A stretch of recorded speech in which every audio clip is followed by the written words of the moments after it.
வணக்கம். Little gems Revathi Sankaran. இன்றைக்கி என்ன சொல்ல போகிறேன்னு காத்துட்ருக்கிறது தெரியுது.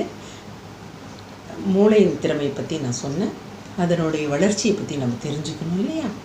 நமக்கு எல்லாருக்கும் 60 centimetres of brain growth life long வருது. அது 5 வயதுக்குள்ளே 50 சென்டிமீட்டர், 6ல் 5 பகுதி 5 வயசுக்குள்ளே வந்துடுது.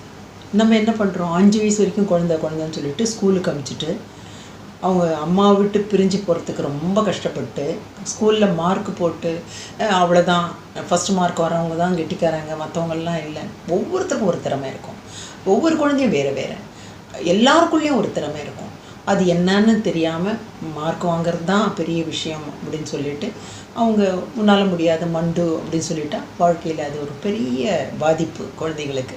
அதனால் முதல்லையே இந்த குழந்தைங்கள ரொம்ப பெரிய அளவில் உன்னால் முடியும்னு சொல்லி வயிற்றில் குழந்தை இருக்கும்போதே நம்ம இப்படி சொல்லி பாசிட்டிவாக பேசி அவங்கள தன்னம்பிக்கை கொள்ள செய்கிறது தான் இந்த லிட்டில் ஜெம்ஸோட வேலை. அதனால் நீங்கள் எல்லாம் செய்யணும், கண்டிப்பாக செய்யணும். இதை நீங்கள் லிட்டில் ஜெம்ஸ்க்கு வரீங்களோ இல்லையோ, ஆனால் நீங்கள் எல்லா குழந்தைங்களும், பிறக்கக்கூடிய எல்லா குழந்தைங்களையும் நாளைய உலகத்துக்காக அவங்க இருக்கிறாங்க. அவங்கள ரொம்ப நல்லா உன்னதமாக கொண்டுடணும், அவங்கள தன்னம்பிக்கை கொடுக்கணும். அதுக்காக தான் இந்த விஷயங்களே. ஸோ 60 சென்டிமீட்டரில் 50 5 வயசுக்குள்ளே வருது. 6 வயசுலேருந்து 20 வயசுக்குள்ளே பேலன்ஸ் 10 சென்டிமீட்டர்ஸ். 21 வயசுலேருந்து ஒன்றுமே இல்லை, வளர்ச்சி இல்லை. அதனால் நம்ம கொடுக்குற விஷயங்கள் எல்லாம் 20 வயசுக்குள்ளே குழந்தைங்களுக்கு கொடுத்தா தான் அவங்க ஜீனியஸாக வர்றதுக்கு இருக்கும். அதுக்கப்புறம் ஒவ்வொருத்தருக்குள்ளேயும் இருக்கிற திறமையை வச்சு அவங்க முன்னேற முடியும். தன்னம்பிக்கையோடு இருக்கணும் மனிதன் இல்லையா? அதுதான் முக்கியமாக நம்ம இதில் கொடுக்குறோம். அதனால் இந்த விஷயங்கள் எல்லாம் நம்ம கொடுக்கும்போது என்ன செய்கிறோம் அப்படின்னா ரைட் பிரெயின் ஸ்டிமுலேஷன் கொடுக்குறோம். ஸோ இப்போ இந்த ரைட் பிரெயின் மிகப்பெரிய உன்னதமான ஒரு கடவுள் போன்ற ஒரு விஷயம். அவங்க அந்த ரைட் பிரெயின் ஸ்டிமுலேஷன் கொடுத்துட்டோன்னா அது 3 வயசு வரைக்கும் தான். 4 வயசுலேருந்து 6 வயசுக்குள்ளே லெஃப்ட் பிரெயின் வந்துடும். லெஃப்ட் பிரெயின் சராசரி மனிதனோட நிலைமை. அது வந்தால் அது பார்த்து கற்றுக்கிறது. அம்மா என்ன பாஷை பேசுகிறாங்க, என்ன சாப்பிட்றோம், நம்ம என்ன சூழ்நிலை, அப்படி பொறுத்து வர்றது அந்த லெஃப்ட் பிரெயின். அது இந்த ரைட் பிரெயினுக்கு ஸ்டிமுலேஷன் 3 வயசுக்குள்ளே நம்ம கொடுக்கலன்னா லெஃப்ட் பிரெயின் டாமினன்ஸ் எடுத்துக்கும். ரைட் பிரெயினை அப்படியே விட்டுடுவாங்க, நான் பார்த்துக்கிறேன் அப்படி சொல்லிடுவாங்க. ஸோ அந்த சப்ரஸ் பண்ணிவிட்டு லெஃப்ட் பிரெயின் நானே பார்த்துக்கிறேன்னு சொல்லி இருக்குதுன்னா அப்போது அந்த ரைட் பிரெயினோட விஷயமே இல்லை. ஆனால் ரைட் பிரெயினுக்கு ஸ்டிமுலேஷன் நம்ம கொடுத்துட்டோம்னா லெஃப்ட் வந்தாலும் முழு மூளையை உபயோகப்படுத்துறதுக்கு ரைட் பிரெயின் எடுத்துக்குது. ரைட் பிரெயின் முதலாளி மாதிரி, லெஃப்ட் பிரெயின் வேலைக்காரன் மாதிரி. ஸோ நம்ம அந்த மாதிரி விட்டுடக்கூடாது. முதலாளிக்கு அறிவில்லைன்னா வேலைக்காரன் என்ன பண்ணுவேன், நான் சொல்கிறத நீ கேளுன்னு சொல்லுவோம். அந்த மாதிரி நம்ம விட்டுறக்கூடாது. சராசரி மனித நிலைமை நமக்கு வேண்டாம். உன்னதமான ஒரு மேதாவியாக குழந்தைகள் இருக்கணும். நம்ம எதையும் பெரிய விஷயங்கள் இல்லைனாலும் மனநிறைவோட வாழ்க்கையன்னா வாழணும் இல்லையா? அதுக்கு நம்ம இந்த ரைட் பிரெயின் ஸ்டிமுலேஷன் கொடுத்தே ஆகணும். அதில் நிறைய பெனிஃபிட்ஸ் இருக்குது. அந்த வாழ்க்கையில் தோத்தாலும் ஜெயித்தாலும் சமநிலையை அவங்க கடைப்பிடிப்பாங்க. அண்டு ஜட்ஜிங் கெப்பாசிட்டி இருக்கும். இந்த மாதிரி நிறைய விஷயங்கள் இருக்கும். அதனால் நம்ம இந்த 3 வயசுக்குள்ளே இந்த ரைட் பிரெயின் ஸ்டிமுலேஷன் கொடுக்க வேண்டியது மிக மிக அவசியம். அதனால் அதை கொடுக்கணும்.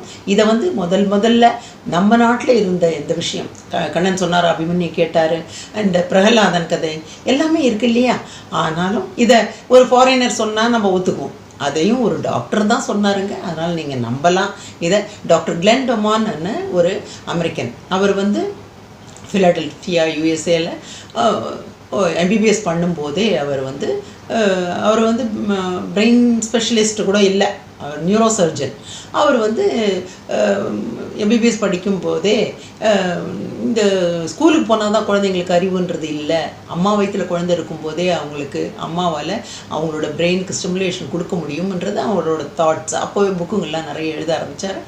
அதுக்கப்புறம் அவர் எம்பிபிஎஸ் முடித்த உடனே வார் வெட்டர்னா வாரில் ஜாயின் பண்ணிட்டார். ஏன்னா அப்போது செகண்ட் வேர்ல்டு வார். அப்போது வாரில் இருக்கும்போது நிறைய பேர் குழந்தைங்களை போட்டுட்டு தப்பிச்சு ஓடி போகிறாங்க. என்னத்துக்குமா நீங்கள் பெத்த குழந்தைங்கள் போட்டுட்டு போகிறீங்க அப்படின்னு சொல்லும்போது அவங்களுக்கு ஏதோ பாதிப்பு இருக்குது, கொஞ்ச நேரம் நல்லா இருக்காங்க, கொஞ்ச நேரம் ஒரு மாதிரி ஆகிடுறாங்க, அதனால் நீங்கள் என்ன காப்பாற்றுங்க, வாரம் முடிஞ்சவொடனே நாங்கள் எங்கள் குழந்தைங்களை கூட்டிக்கிறோம், இல்லைன்னா நாங்களும் மாட்டிப்போம் பாம்பு பிளாஸ்ட்லன்னு சொல்லிட்டு அவங்க அந்த குழந்தைங்களெல்லாம் அவர்கிட்ட விட்டு போகும்போது அவருக்கு ரொம்ப மனசு கஷ்டமாகி போய் அந்த வேலையை ரிசைன் பண்ணிவிட்டு வார் வெட்டரனாக இருந்த வேலையை ரிசைன் பண்ணிவிட்டு அந்த குழந்தைங்களை எடுத்துக்கிட்டு, அப்போது அந்த காலத்தில் வந்து இந்த மாதிரி கொஞ்சம் மனநலம் பாதிக்கப்பட்ட குழந்தைகள் அப்படின்னாக்கா அவங்களுக்கு எந்த ரெமெடியும் இல்லை அப்படின்னு சொல்லி அவ்வளோதான் அவங்க வாழ்க்கைன்னு இருந்தது. அதுக்கு ஒரு ரெமெடியை கண்டுபிடிக்கல. அப்போது அது கண்டுபிடிக்கிறதுக்காக institute for the achievement of human potential Philadelphia யூஎஸ்ஏல ஒரு இன்ஸ்டியூஷன் ஒரு 20 பேர் இருந்து அதுக்காக கண்டுபிடிக்கிறாங்க. அதில் ஒரு common doctors, psychiatrist, psychologist and nurses, teachers, அந்த மாதிரி எல்லாம் இருந்து 20 பேர் கண்டுபிடிச்சிக்கிட்டு இருக்கிறாங்க. அப்போ இந்த டாக்டர் அங்கே எடுத்துகிட்டு போகிறாரு. இந்த குழந்தைங்கள்லாம் எடுத்துகிட்டு போய் அந்த குழந்தைங்களோட குழந்தையாக அவங்க தவழ்ந்தா இவரும் தவழ்ந்து அந்த அளவுக்கு அன்போடு அந்த குழந்தைங்களை கவனிச்சிக்கிறாரு.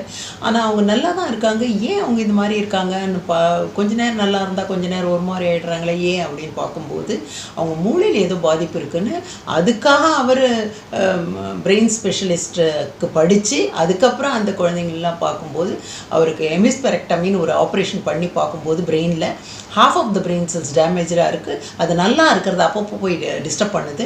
அதனால் ஒரு மனுஷனுக்கு எவ்வளோ பிரெயின் இருந்தால் போகிறோன்னு சொல்லி பார்த்து அந்த half of the brain cells டேமேஜை ரிமூவ் பண்ணி லேபில் வச்சுட்டு மிச்சத்துக்கு இந்த பாடத்திட்டத்தை கொடுத்து ஃபிசியோதெரப்பியும் தந்தவொடனே அவங்க நார்மலை விட கெட்டிக்காரங்கிட்டாங்க. அப்போது பாதி மூளை வச்சுக்கிட்டு நார்மலோட கெட்டிக்காரங்களாக ஆகிறாங்கன்னா நம்ம முழு மூளையை வச்சுக்கிட்டு ஏன் இப்படி இருக்கிறோம், நம்ம உபயோகப்படுத்துறது இல்லைன்னு கண்டுபிடிச்சி அதுக்கப்புறம்